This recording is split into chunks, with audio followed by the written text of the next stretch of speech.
bowl of yogurt or acidophilus. Tune in to the podcast that you must not miss. You'll love it so. This Cindy Marinangel show. Tell everyone you know. Tune in to the Cindy Marinangel show. All right. Well, welcome, and thanks again for having us, Stephen. This is the fabulous Yuval Shrem.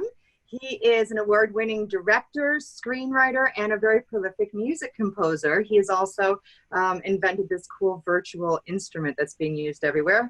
And just of a personal note, Yuval is a survivor of COVID-19 and is one of the 30% that actually was taken off a ventilator successfully. So couldn't wait to have you on, Yuval. I haven't seen your face since all of that, and I'm so happy. We were all praying for you, and welcome. And we're so glad to have your artistry continue in the world. Thank you. So yeah, I know good to see you after all this time too. Yes. So you're from Israel, and your career started in 1995. You want to talk a little bit about the work you did there? Sure. 1995 was my first network television credit. I was as a composer, and since then I did a ton of music for television in Israel. You've done all the original songs and theme songs and things for shows? Theme songs, theme music, scores, original songs, original themes, basically every type of music that you need for television I was doing. Mm-hmm. I was also directing and writing, but the problem was my first break was as a composer, and then producers knew me as a composer. It was very hard to explain to them that I'm actually a director first. So. Mm-hmm. And I want to brag on you a little. You have a famous actress mother, yes? Yeah. She was a pretty big star in Israel when I was born. She's not a star anymore, but she's a phenomenal actress. She studied with Stella Adler. She's wonderful, and she's in my new film that we're finishing post-production on right now. And what's her name? So we can look for her. Yes. Okay. Wonderful. And then what brought you to LA in 2002? I got a scholarship to go to USC for the summer of 2002. And so, of course, I came, but it was my first visit to the United States, and took sorts of meetings with producers and realized there's a real potential here that isn't in Israel. And I decided to apply for a work visa. This tangled into a bizarre, delayed, intensely delayed process that's basically I got stuck here for so long that I just for now stay. That's Fortunately, wonderful. this mess is resolved now, but it was a very long time of dealing with it. You were very tenacious with that, but I know you formed two different companies, Fable Entertainment. Can you talk about that? Yeah, Fable Entertainment is a content and production company, film, theater, music, and probably television in the future. Mm-hmm. And while I was, what capacity are you in those different genres? well, I'm a screenwriter. I'm a director, both for film and for stage. I'm a composer of original music. Recently, mostly musical theater. So there's multiple projects developing right now. And you also have a company, Fable Sounds. I'm sorry. Fable Entertainment is holding a portion of Fable Sounds, which is another company I co-founded, which develops virtual instruments, music software.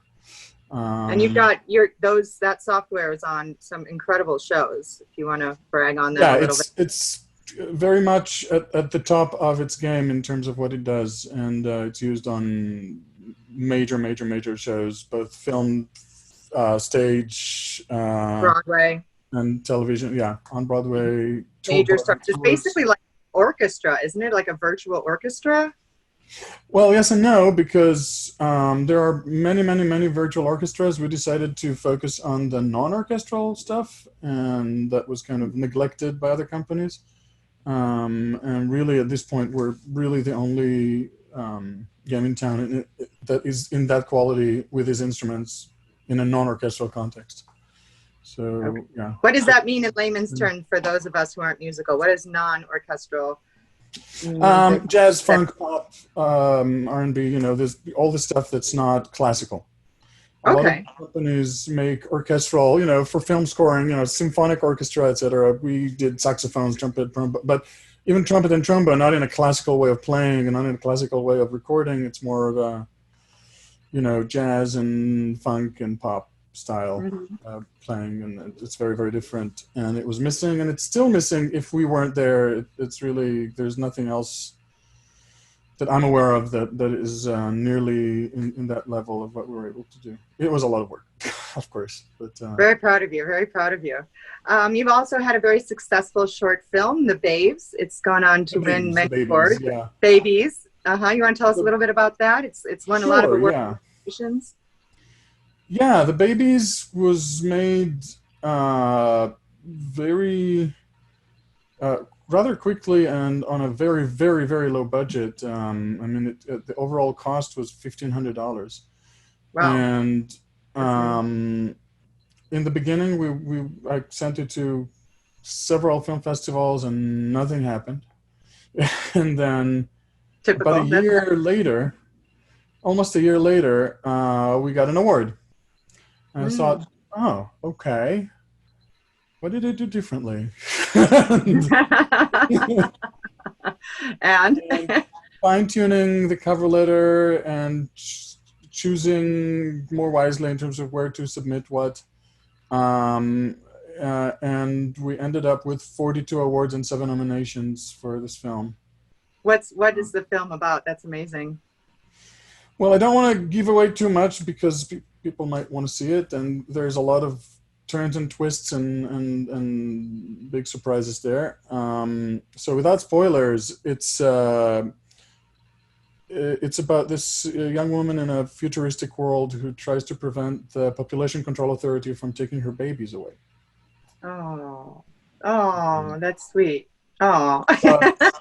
But in reality, it's much more relevant to our lives now, and not as disconnected as it might sound. And I just don't want to take away, the surprise for somebody who might see it. Sure.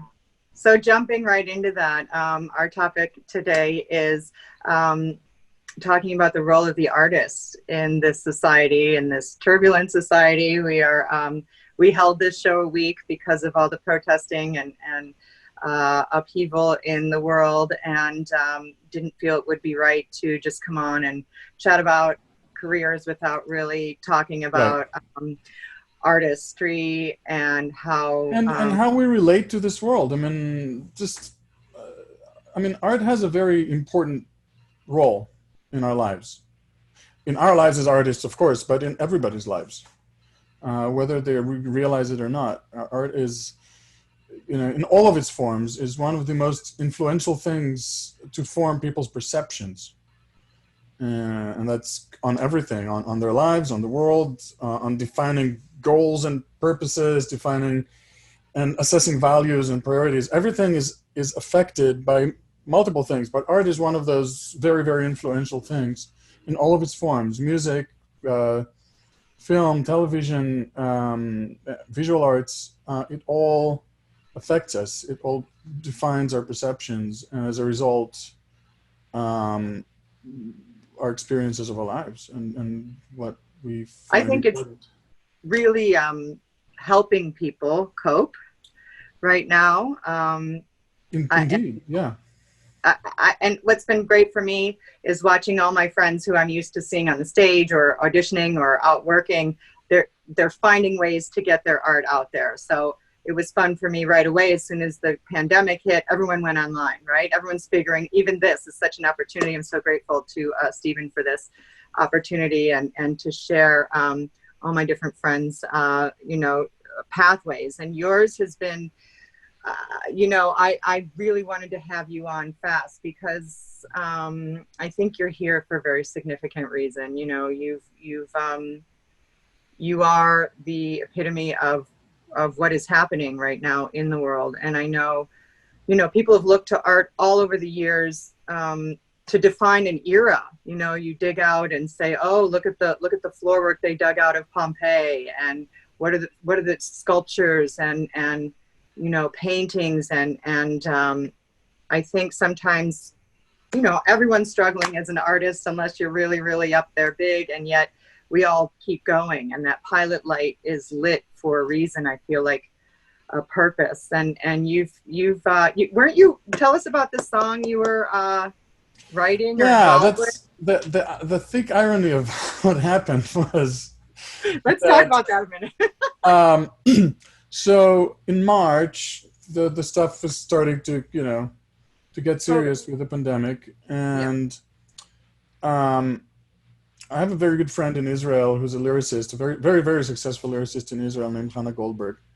And we've been collaborating since '98, so quite a, you know, more than 20 years. And we're very good friends. We talk very often. And she had a few songs on their way to be released to the radio, and she felt, what's the point? Nobody's going to be interested in these songs. It's just not, it's not what's on people's minds. And she was in the post office and looking at people kind of being afraid of each other and started to scribble this idea for a song. She told me about it, and I said, oh, that's a great idea. Let's do something with it.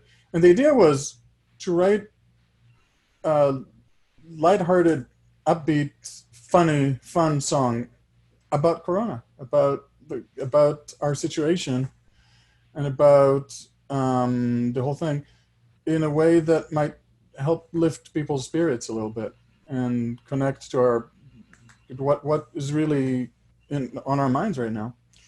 And we worked on finalizing the lyrics for a couple of days, and then I composed it, and the next day I recorded it, and literally hours before I became symptomatic with the coronavirus, we were filming the music video for it.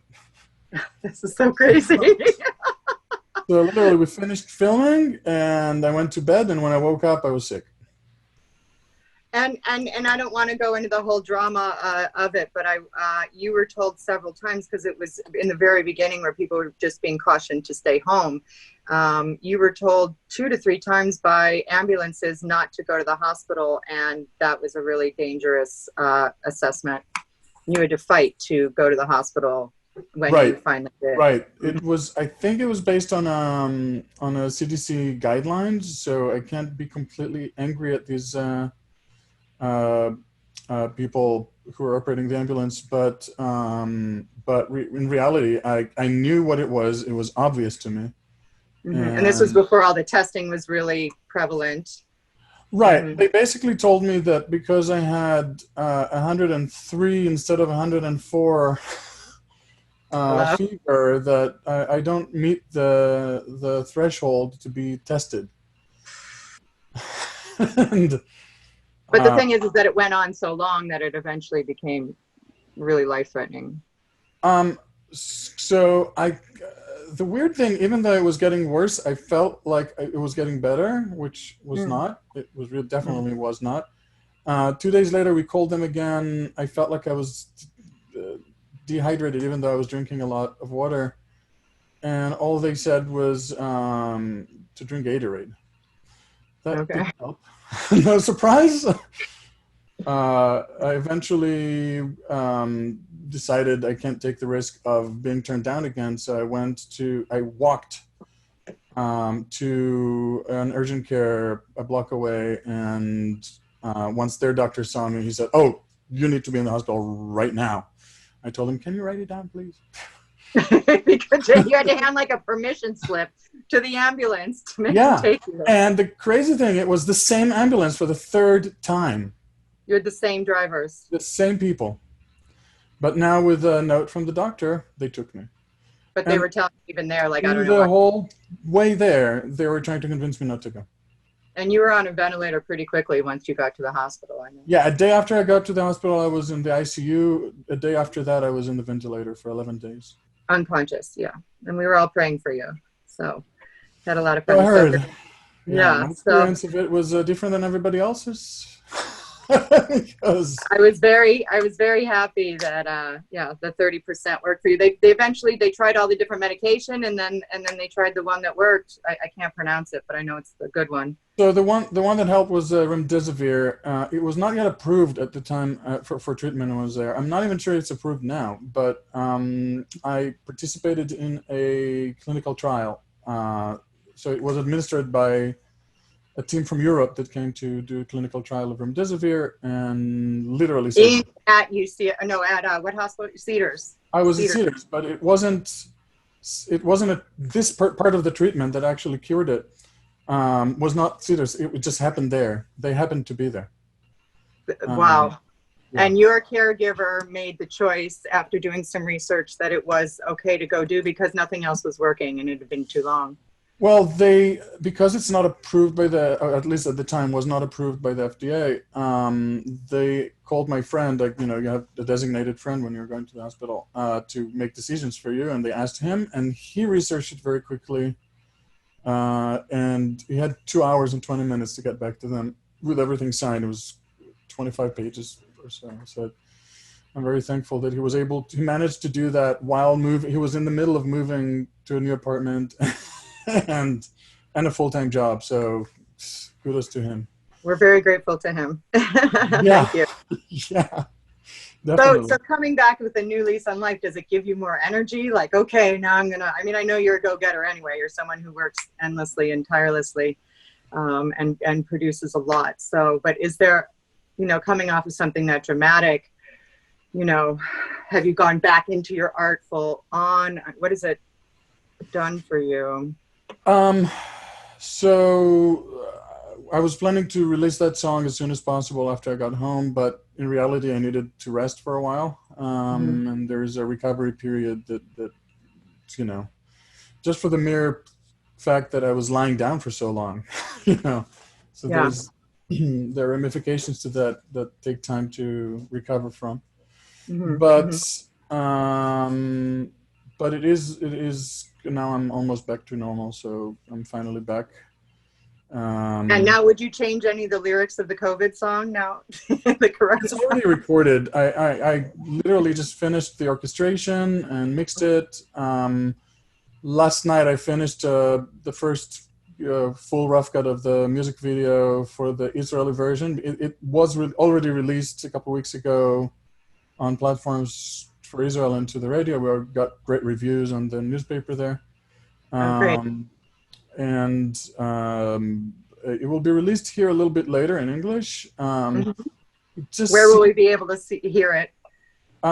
It's called Her Name Was Corona. And it's pretty funny, and I feel like it's not the right time to release it here right now. Things here are a little bit too grim. In Israel, it's mostly over, which is why we felt fine. I mean, it's not completely over. They're worried about second wave possibly, but at this point, it's very well under control there. Here it isn't, so I'm gonna wait for a little bit. Okay. Yeah. Okay. And you're in Los Angeles. I'm in New York and New Jersey, and we're both in the epicenter of a lot of, the protesting and all of the. There's just so much going on in the world, and how, we were talking before. I mean, I know friends who are artists have really taken a lot of time, let's say before the protesting and all that started, to really dive into some of the art and to projects and things that have been lingering. But how do you think the general person is utilizing art? Have you been talking to people about how that helps them cope with life during this time? Well,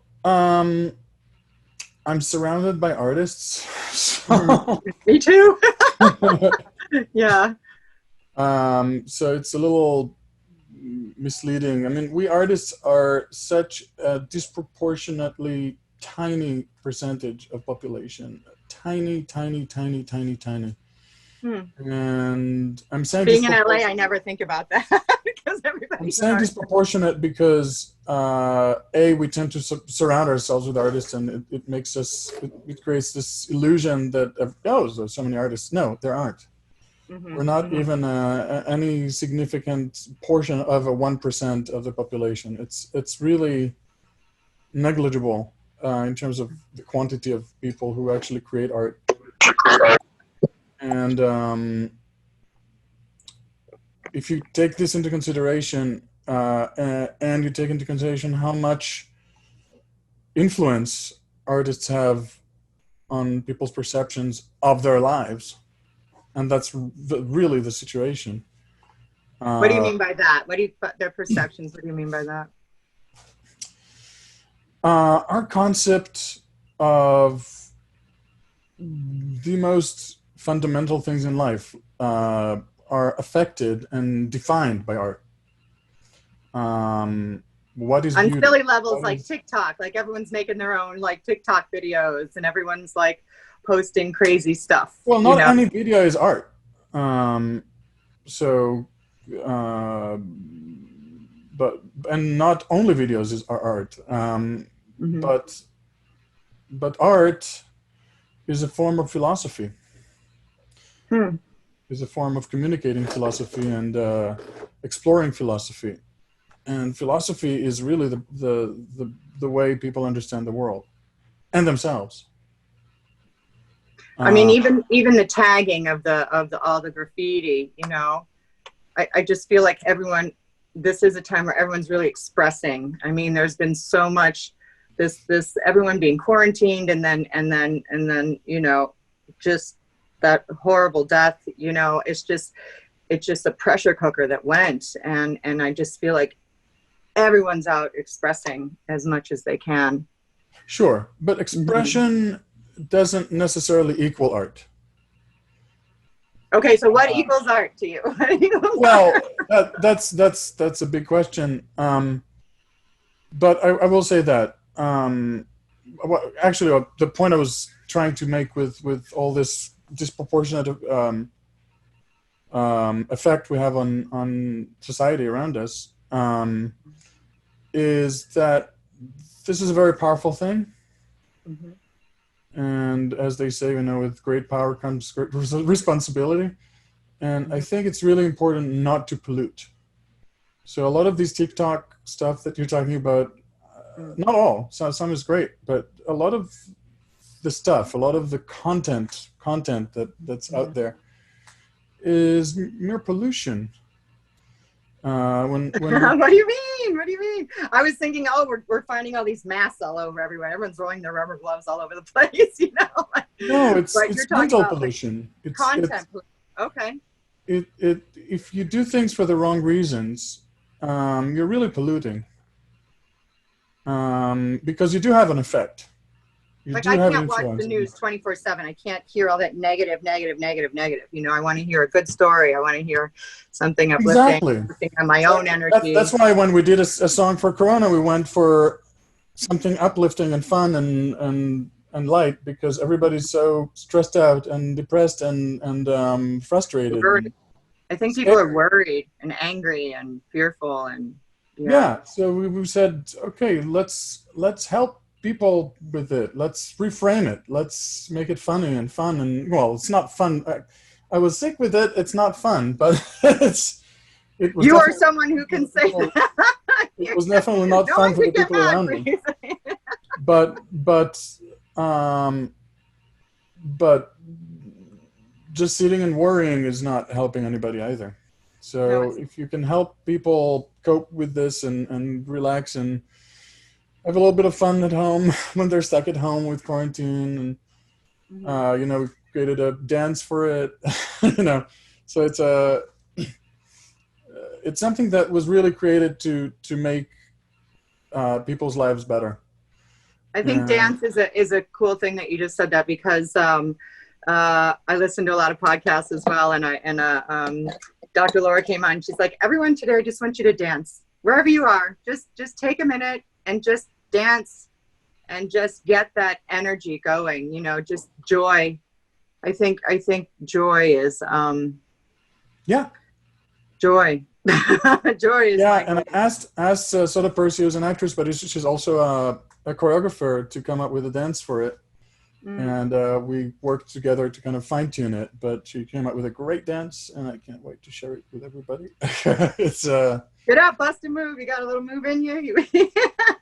It's great. It's great. And to talk Okay. about TikTok, that would be a great TikTok video.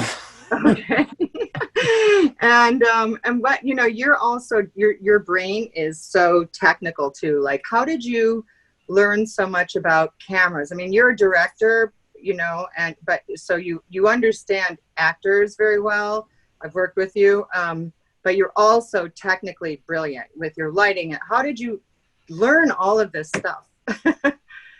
Well, I went to film school, and I went to drama department even before high school, and film department in high school, but also music departments in various places.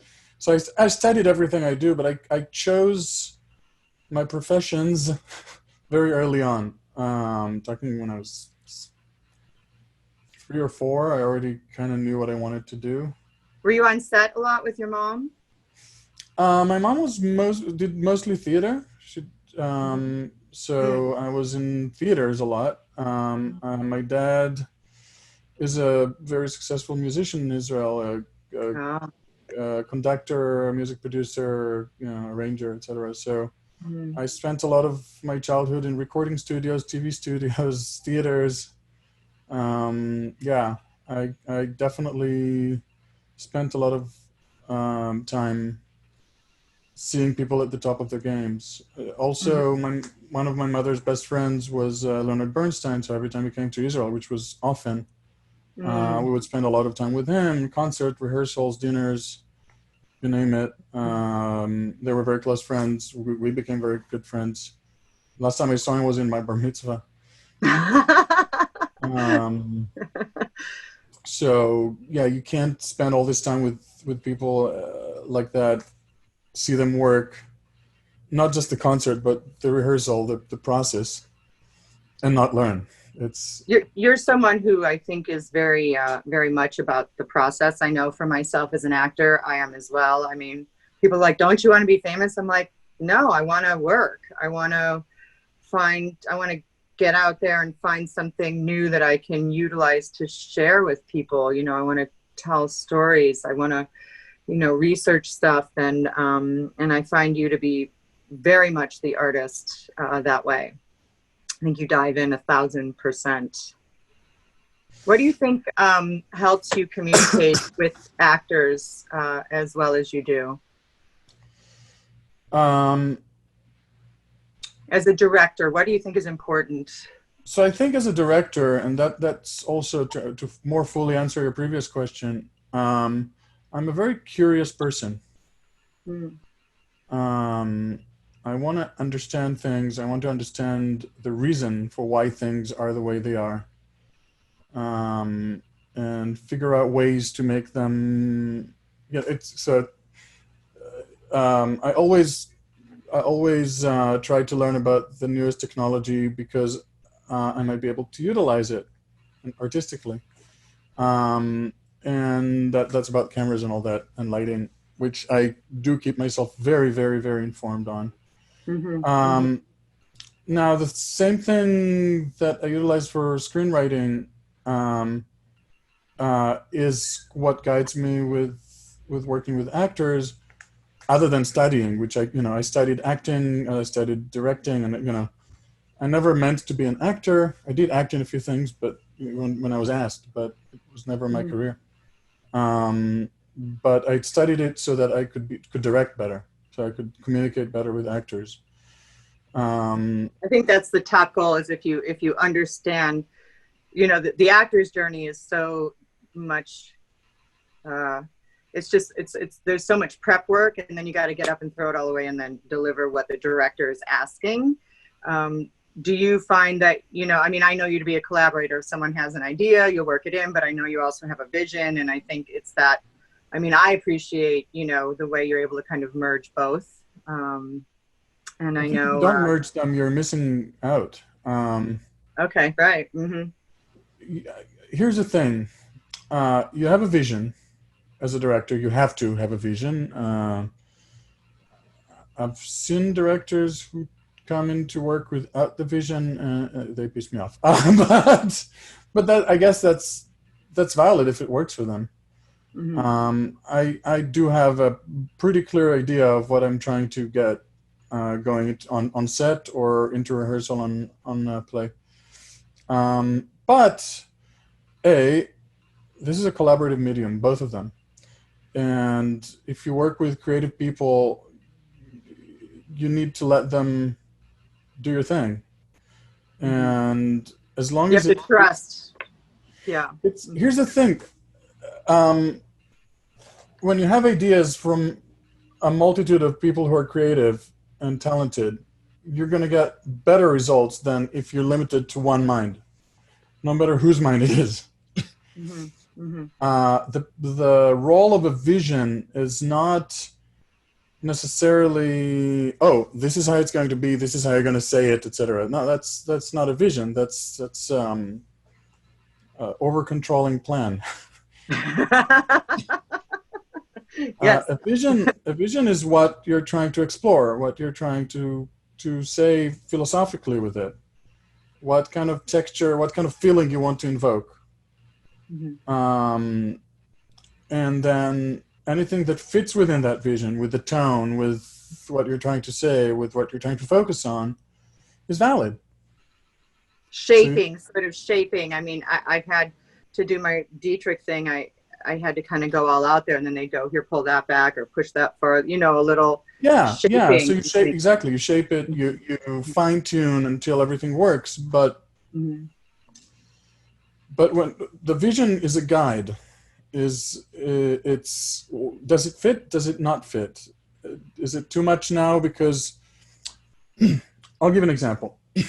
There's a screenplay I'm co-writing right now. And we initially thought it was going to be a long short and quickly realized it just doesn't fit in any kind of short form. It needed longer.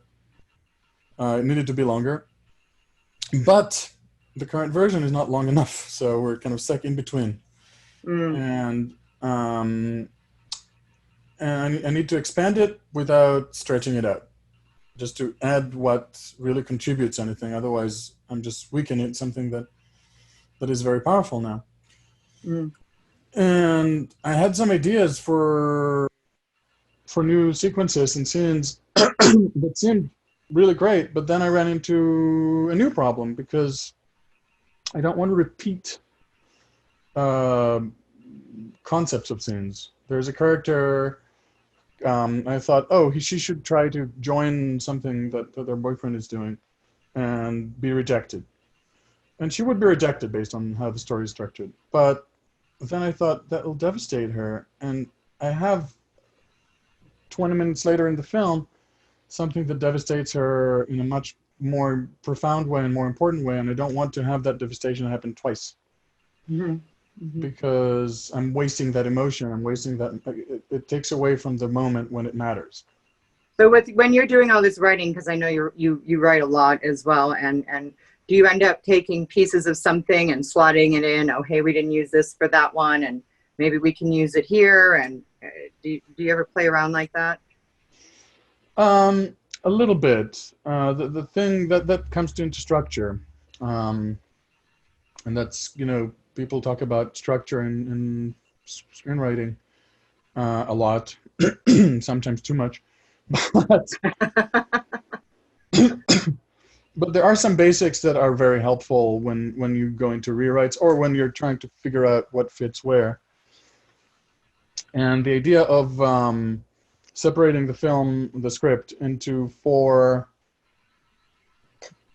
about equal parts, and having 4, beginning, middle, end, and something in the middle. What's the 4? First act, first half of second act, second half of second act, and third act is usually what it's referred to as.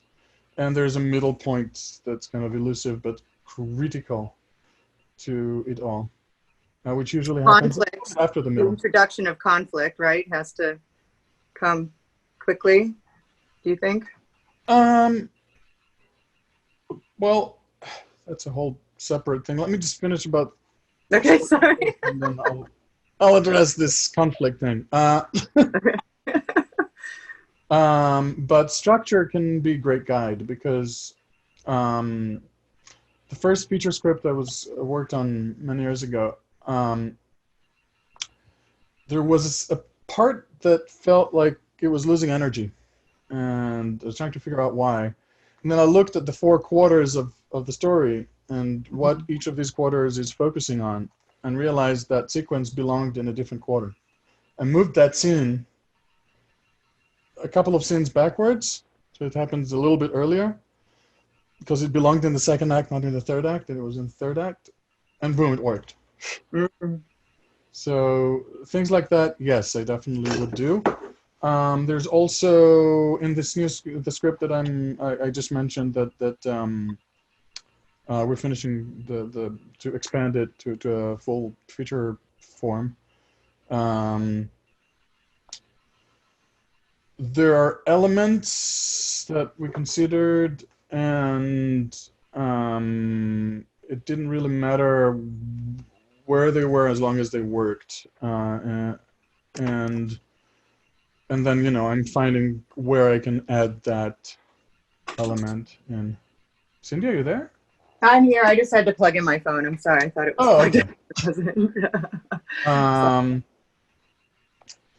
So, yeah, I mean, it depends on what it is. Yeah, of course, you might have ideas that you want to fit in, and then you just look for the most effective place to add them. So as a screenwriter, let's talk to screenwriters out there, because I think writing a screenplay is very difficult. How do you start with a structure? Like, can you give advice for people out there that are, interested in doing it or are already in the process? Like, I do. Mm-hmm. I do.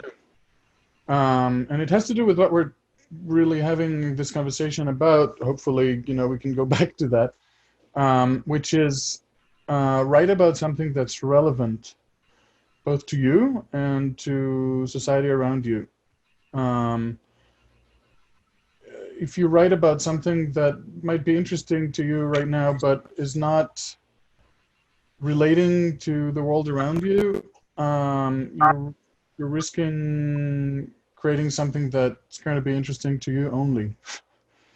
And I think, especially with film and television, these are such expensive art forms that you really need to have an audience to justify all that expense, unless you're independently wealthy and you're willing to put your money on it.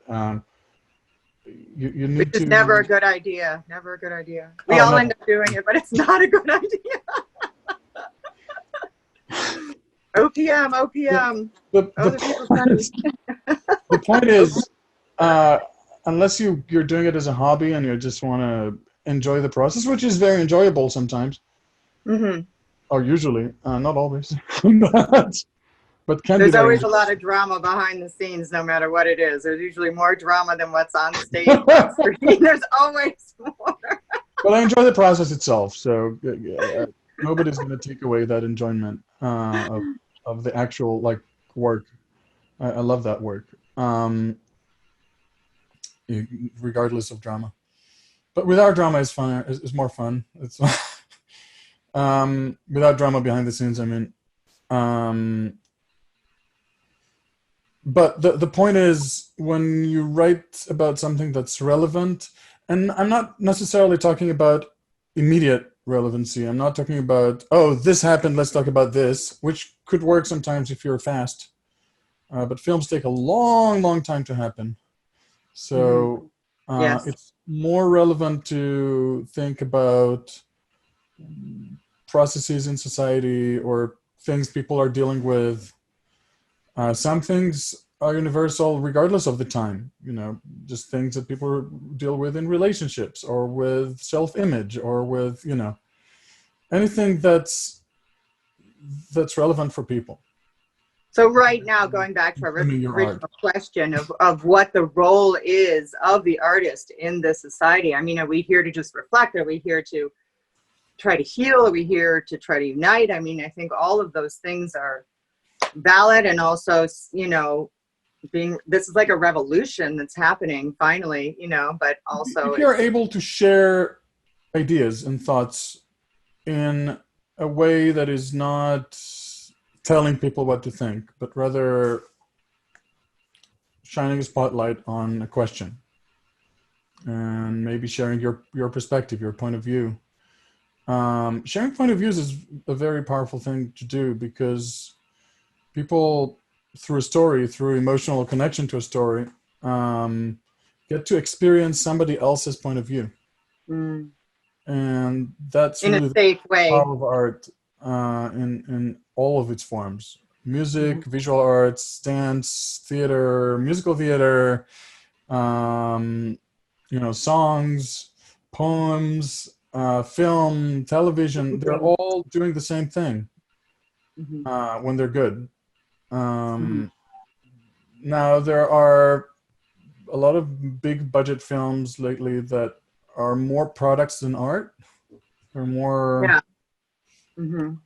All the remakes drive me crazy of like great stuff. Like, move on. There's so many scripts. There's like I have a episodic. You have 20 scripts. I mean, everyone's got something new, and they're going back and remaking stuff that was brilliant. Like, that drives me crazy. some of it is unnecessary, to say the least. It's like the safe way of they think they're going to make money because it made money before, and I don't know. I think there's so much out there that they could take a chance on. The sad part is that it works. The sad part is, remember years ago they said in show business you never know. Right? Not the case anymore. They figured out what works. And the people running the big studios these days are not artists. They are business people. Which they kind of always have been, right? I mean, I guess like Chaplin and stuff like that. It's not how it has been. No, not at all. It's a thing that started about 20 years ago. Heads of studios previously were filmmakers. They loved films. Or if you're talking about major music labels, which used to be owned by separate companies, but now they're owned by the same companies. They were run by people who cared about music and knew about music. Not anymore. And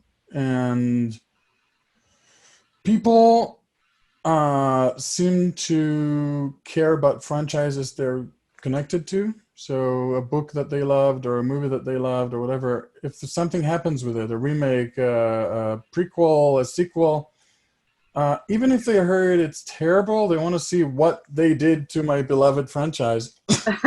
And they'll come to the movie and buy the ticket. And that makes it safe. It's terrible. I hate it, but I think a lot of people hate it. But until people will start voting with their feet and not buy tickets to these things, they'll keep remaking and do sequels and all that stuff. I really think that Joker was potentially a door to something else, because it was a brilliant film. It was an art house film. Done under the under the guise of being a superhero movie, which it is not in any way, shape, or form, which is beautiful. And it was done on a relatively low budget for a studio, but it was done by a studio.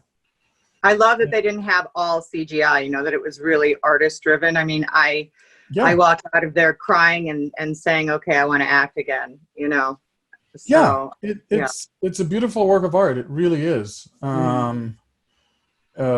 Personally, I thought it was the best movie of the year. The Academy disagreed, I guess, but whatever. That's so political. It's so political. But it really was a beautiful movie, and it made a lot of money. And that's important because it was made by a studio. And I really think it might open the door to more artistic films again, even on the studio level, like we used to have until, 15, 20 years ago. Until it all went CGI. I mean, I guess there's a slice for that as well, but not, too much. A lot of films now use CGI for things you would have never imagined, including, by the way, the one that won the Oscars this year. I don't know if you're aware of it, but Parasite which is, a comedy drama, doesn't seem to be a visual effects heavy film, right? Right. Mm-hmm. Yeah. But almost everything you see there that didn't exist. Like The what? What do you house, mean? It was the in the house is house. The CGI. house. Is Really? CGI. Yeah, really. Mm. Mm. And their little house underneath the house they initially start with Mm-hmm. was built in a tank, a water tank studio. Really? Yeah, so that they could flood it later. So Oh, they built the okay. whole section of the street with all the stuff, the other houses that they're trying to take the water out of. Yeah. This is all built in a tank, in a Wow. soundstage that's meant for water scenes. And there's a huge blue screen in the back, and the rest of the street is CGI. Wait, what's a blue screen versus a green screen? It's the same thing. It's just blue or green, basically whichever color you want to separate. Okay. If you have green in the scene, you don't want green in the background. That's really Ah, the main okay. thing. If you have any You want to put a greenery, grassy lawn. You don't want a blue. Okay, you put blue. exactly. Okay, okay. Cool tip. But even the exterior of the house, only the first floor existed. They put Hmm. blue screens around the. It's not wasn't even a house. It wasn't. I just want to say too, for like, I mean, and I'm sure most people are aware that like they don't film scenes, in sequence doing a film, and they don't, I mean, it's guide, the guide is a lot of times budget or location, and it's always amazing, the editing of it. Do you sit in on editing projects that you've written and directed? Are you active in that? Yeah, I often edit them myself. I prefer to have an editor. Some editors prefer to work alone, and then they would bring their version, and then we'll sit together and fine tune it, and Mm-hmm. that's totally fine. But yes, I'm definitely very involved in editing. A lot of the pacing of a scene happens in editing, unless it's a continuous shot. And sometimes even if it's a continuous shot, because again, visual effects are everywhere now, in a lot of places where you don't expect them to be. No, I So you know can from merge doing my takes. film work. I'm sorry, go ahead. You can merge takes. You can do a lot of things today in post production. I'm amazed at what you can do in post. I'm amazed. And also then how vital a role the music is over it. You can evoke a feeling that maybe the actor didn't get, or the direction didn't get, or the shot just wasn't quite right, but you can make that happen with music. Do you find that as a composer? Music, sound design, ADR. In the new film I'm finishing post on right now, it's called Invisible Lines. It's actually relating to the Me Too movement and where it sometimes goes wrong, and Yeah. kind of a gray area, and the thin line there. Hence the title Invisible Lines. And that's another drama that was extremely heavy on visual effects beyond what people watching it would ever imagine. The music there is going to be very, very important. There was a scene towards the end that's an outdoor scene. We recorded the sound fine. So I had very usable sound there, but it wasn't the right atmosphere. I wanted for that scene something that's more stylized and less realistic. I mean, it still sounds real, but it's not a dream or anything. But I just wanted it to be almost clinical in sound, and we ADR'd it. There was very, very few lines in it, so it was easy to ADR, and it made a huge difference. Just the quality of the sound of the dialogue could completely change the feeling of a scene. And sometimes you have to kill the babies, like you said. Sometimes you have to, cut something off that you thought worked to make something work. Or, I was amazed too. We ended up being an actor in my own film that I wrote. Then I sat in the editing room, and we needed a shot of me just looking around, and it ended up something that the camera was rolling. I wasn't aware of it, and I was just hanging out waiting. And we ended up using that in the film. So I think as an actor, it happens all the time in the babies. By the way, There's a very critical shot that was shot that way. The original sound of it was me giving an actor a direction, and him turning the head to listen to me, and I used that head turn and look as a very powerful moment in the scene. And it's not the first time it happened. It's a really good idea to keep the cameras rolling between takes to a reasonable extent, because you get this gold that in editing just saves you. What camera are you excited about right now? What are you working with when you're filming? It depends on the project. Not every camera is right for every project. The film I'm finishing post-production on right now was shot with the Panasonic GH5, which is a really, really great value for the money and a great tool for filmmaking. But my next project is going to be a feature film, and I am not going to shoot it on this camera because it's not Netflix approved. And at this point, I feel like it's my responsibility to make whatever I make as future-proof as possible, as easy to market as possible. Wait, so Netflix has restrictions on cameras you can use? It has to be shot on a blah, blah, blah? If you want to sell it as a Netflix original, yes. If you're just, yeah. There's a list on their site, and also within the camera, what settings you have to use for them to approve it. Wow, That's okay. Very, very specific, yeah.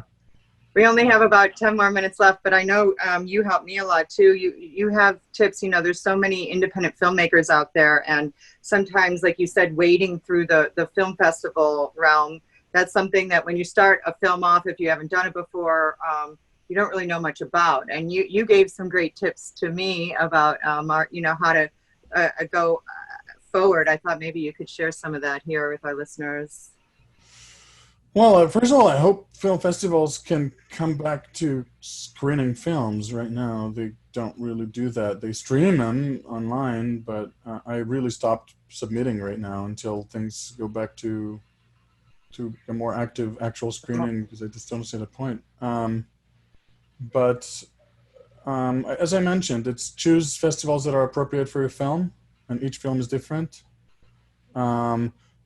Start with film festivals that require premiere status, because not all of them do, and the ones that do, if you already if you already screened anywhere else, they're not going to accept you. And give a little bit of a taste of what the film is about, in essence, in the cover letter, which is not necessarily the log line. It more philosophically what it's about, or why is it relevant socially, etc. These things really help in programming later, because programmers can see, oh, that could be interesting. And also, you had mentioned something to me about getting, maybe starting a film off with trying to have it win some awards and things, so that you have some laurels on your submissions, so that when you go into a bigger, more I made the mistake of trying the highest prestigious ones first, instead of maybe coming down and trying to win some of the smaller ones. That's not necessarily a mistake, because the problem with some of the competitions is that they call themselves a film festival, and then it's considered to basically as if your premiere status is already gone, and then the big ones will not want it. So yeah, it's difficult with the big ones. It's very, very difficult with the big ones. And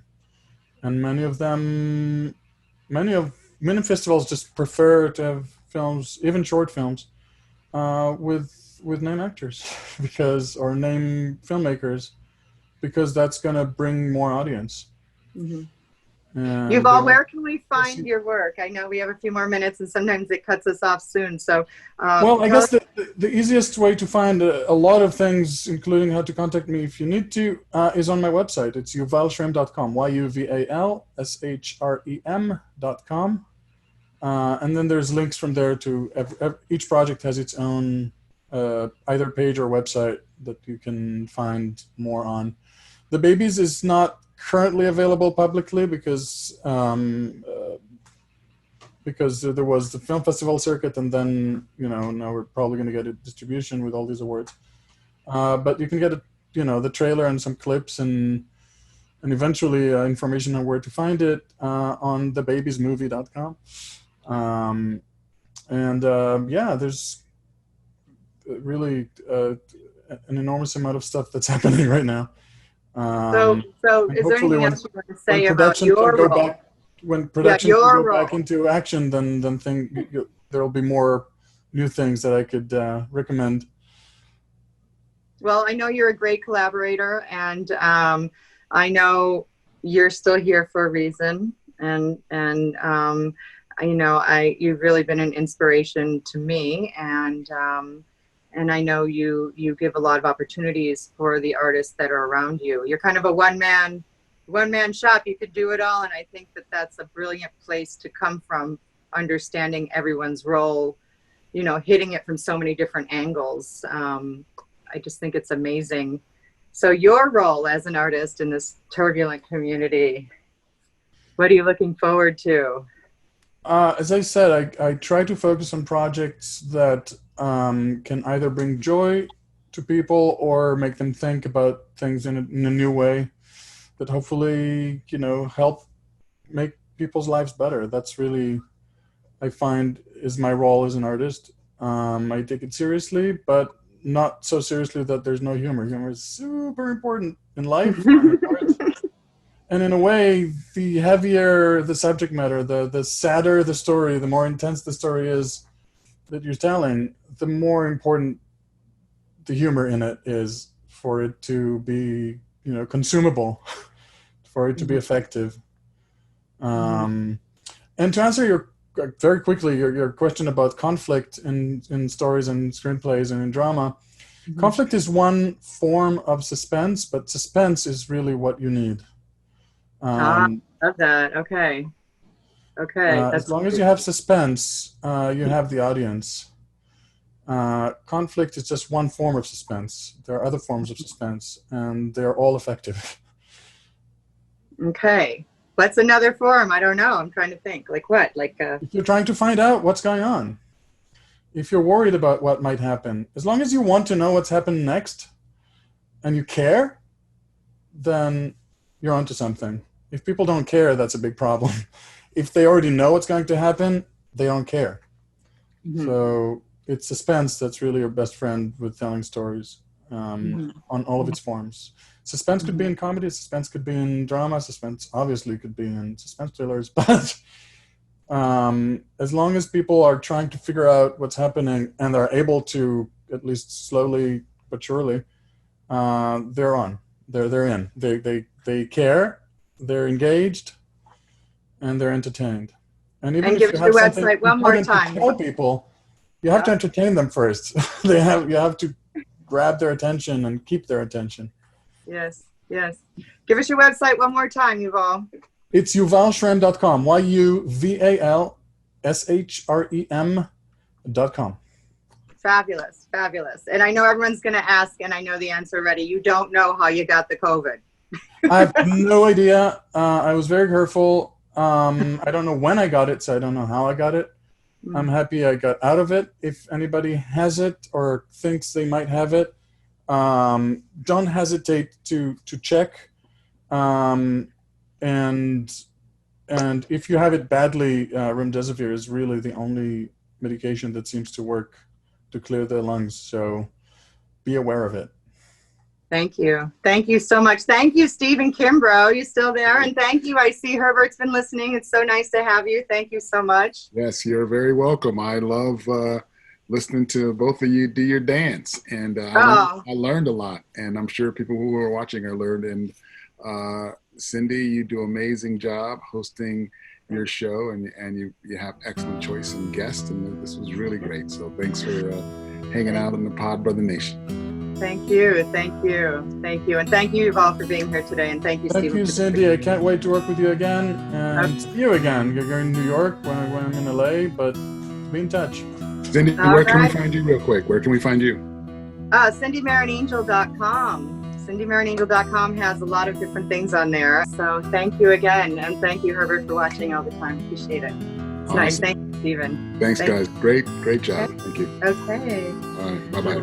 Bye. Bye-bye.